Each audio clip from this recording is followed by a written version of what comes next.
Moraï Verabotai, Shalom, Uvracha. Ce Shabbat, on lira Bezrat Hashem, Parashat Yitro, une paracha très particulière dans laquelle on va lire le passage des 10 commandements. La Torah décrit l'ambiance, comment Akadosh Baruch Hu, il s'est apparu sur le mont Sinaï et le peuple d'Israël, il a mérité de recevoir la Torah. Alors maintenant, parmi les questions qu'on pose sur cette paracha, c'est le titre de la paracha. Comment elle s'appelle la paracha? Elle s'appelle Yitro. On sait c'est qui Yitro. C'est vrai, c'est le beau-père de Moshe Rabbeinu. Mais par ailleurs, on sait que Yitro, à la base, c'était un prêtre. Il n'était pas juif. Alors, c'est quoi le mérite qu'il a eu Yitro pour que cette paracha, aussi importante, elle a été appelée, nommée avec son nom.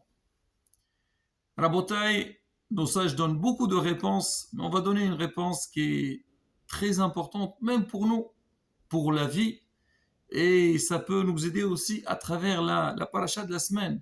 Am Israël, quand il a reçu la Torah, donc quelque part, c'est un nouveau élan qu'il a pris sur lui. Et nous aussi, on dit toujours, Ma'aseh Avot Siman Labanim, c'est que ce Shabbat, quand on va lire donc le passage des 10 commandements, bien sûr, toute la Torah est pareille, mais on doit aussi nous sentir comme le Mahamad Har Sinaï, ils ont reçu la Torah avec une grande ferveur, et ils se sont engagés pour l'appliquer, pour la pratiquer, et nous aussi, on doit faire pareil.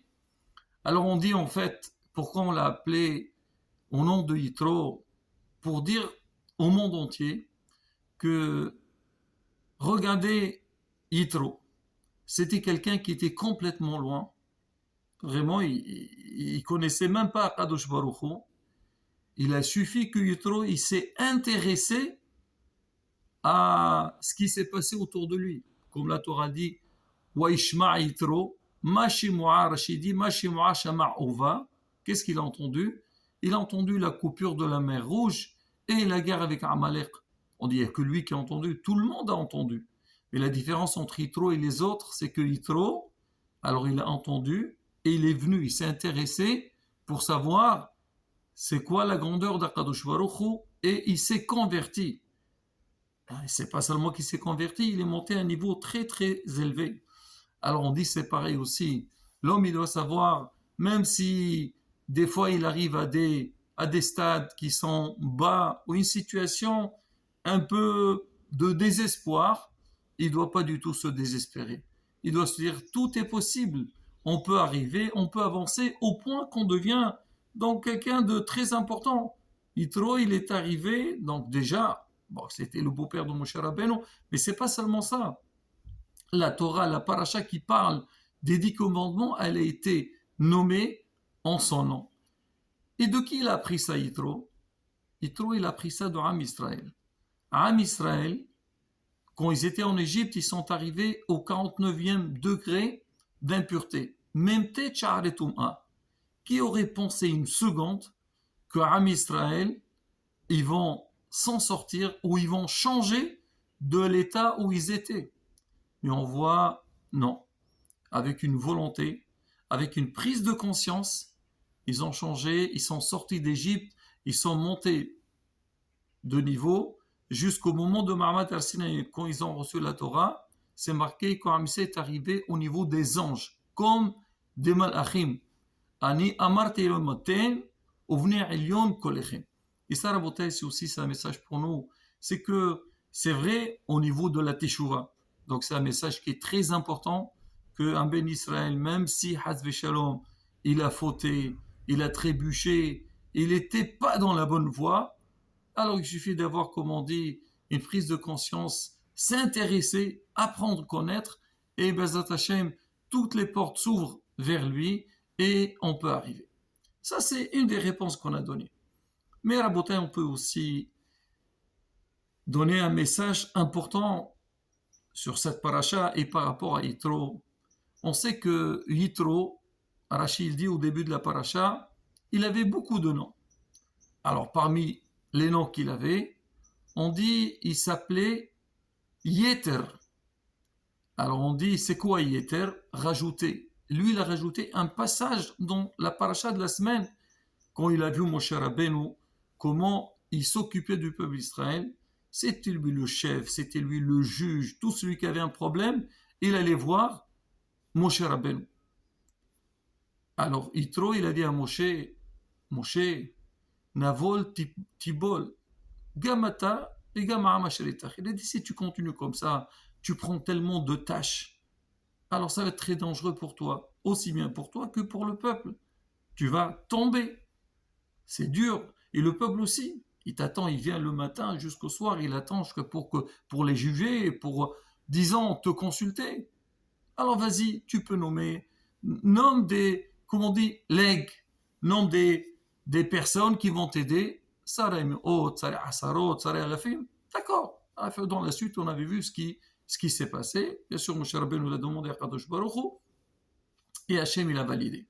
Donc ce passage que Yitro, il a proposé à Moshe Rabbeinu, donc de mettre des personnes en place pour l'aider, alors on dit il a été mis dans la Torah, et ça c'est Yeter.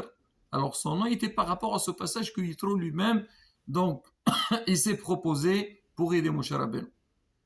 Et on dit aussi, il avait un autre nom que nous on connaît tous, c'est Yitro.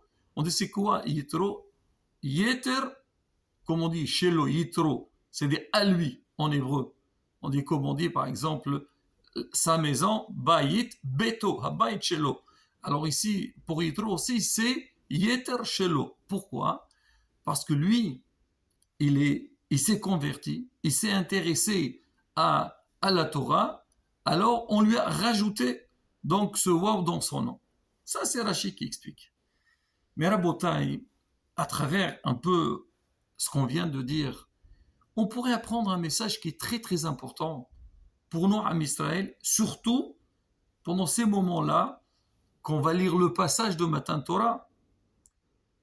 On sait que c'est sûr que la Torah, on dit toujours Avodat Hashem. Le service d'Akadosh Baruch Hu, c'est faire les mitzvot. Voilà, il y a 613 mitzvot. Mais nous, notre Torah, elle est composée de deux parties. La partie Ben Adam la Makom, entre l'homme et le Créateur, et aussi Ben Adam la Havero, entre l'homme et son prochain. Donc le travail, il doit se faire dans les deux domaines. L'homme, il ne doit pas se suffire en disant « Oui, moi je suis bien avec le bon Dieu, avec les gens je fais ce que je veux ». C'est pas bon. Ou il dit « Moi je suis bien avec les gens et Hachem il me comprend, il n'y a pas de problème ». Pas du tout.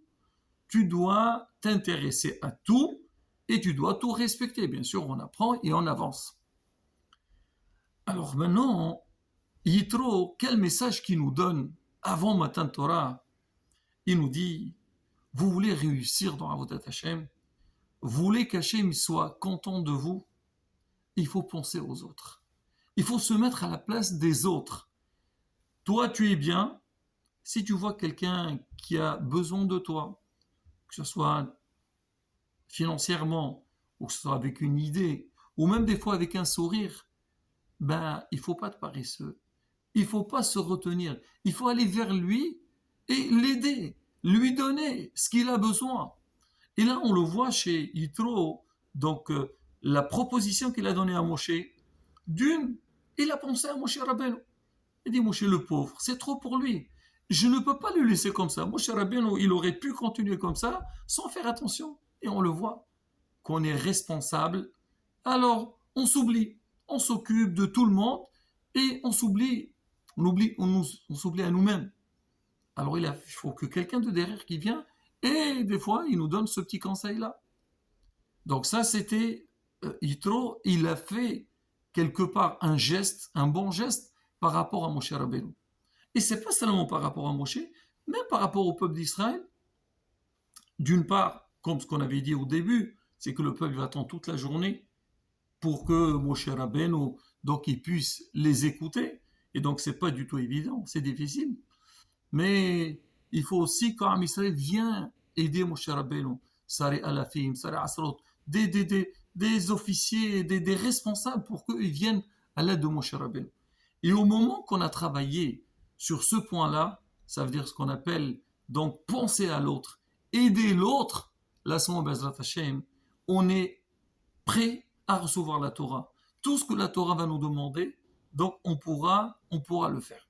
Il faut travailler sur les deux domaines. Et cette idée, Rabotai, on la vit partout.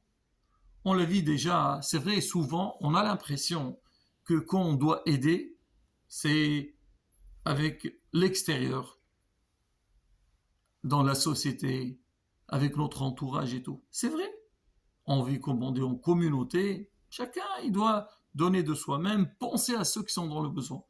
Mais beaucoup de fois, on voit que dans notre vie privée aussi, on a besoin d'être attentif sur ce plan-là, de penser à l'autre et aider l'autre, que ce soit au niveau de la vie du couple. C'est quoi la vie du couple? Toute la journée, un homme et une femme, ils sont mariés ensemble. Ben justement, même si on va dire chacun il a une tâche, il faut savoir une chose, que pense aussi à ton conjoint, que ce soit l'homme, s'il voit que vraiment sa femme, elle est fatiguée, elle a besoin d'aide, ou elle a besoin, n'importe quel besoin, il faut qu'il soit présent. Si c'est pas présent, pensez ce qu'elle a besoin. Pareil aussi, la femme, elle aussi elle doit penser à son mari. C'est vrai, bien sûr, on essaie d'assurer ce qu'on a besoin, mais non, des fois, peut-être qu'il a des difficultés dans son travail, ou quand on met la main dans la main, on voit que Bazat Hashem, comment on peut bien gérer tout ce qu'on a besoin. Pareil aussi au niveau de l'éducation. Pas l'éducation, c'est une chose, mais aussi le respect des parents. Les enfants, ils adorent leurs parents, ils aiment beaucoup. Mais beaucoup de fois, parce qu'ils n'ont pas la même idée que leurs parents, alors, quelque part, ils ont un rejet vers leurs parents. Ils ne savent pas que ce rejet, combien de tsar, combien de chagrin il peut causer à leurs parents. Et là justement, il faut être intelligent. Premièrement, quand les parents ils proposent aux enfants en général, les parents ils veulent que le bien de leurs enfants.